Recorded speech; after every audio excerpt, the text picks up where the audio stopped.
Nasiraan pa na to, kaya pala tumigil sa gitna. Yun, may nasiraan na naman doon sa gitna ng expressway mga idol, oh.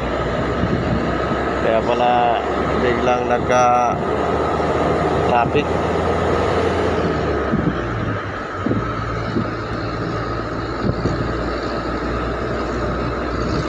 Maraming dumadaan sa Skyway.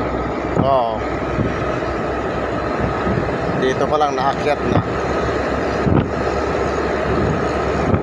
So biyahe Batangas kami ngayon.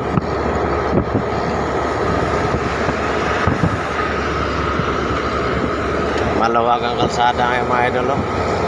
Wala masyadong mga sasakyan kasi maaga pa. Lighter!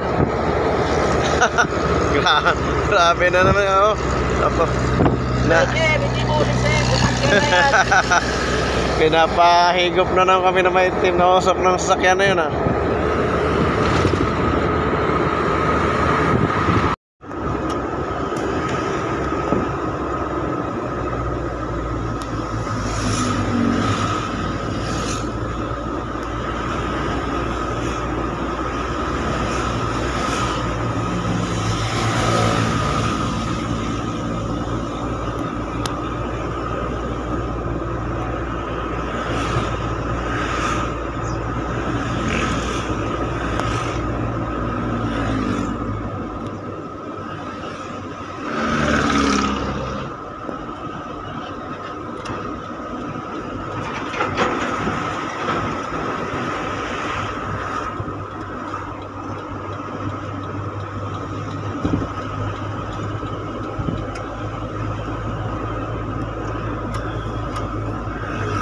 Puno din pala doon.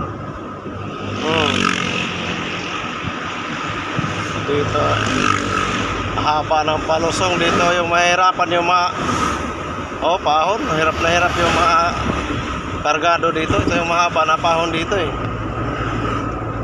Yung mga tinwheeler na kargado, gapang palusong pahon tapos pakurbada.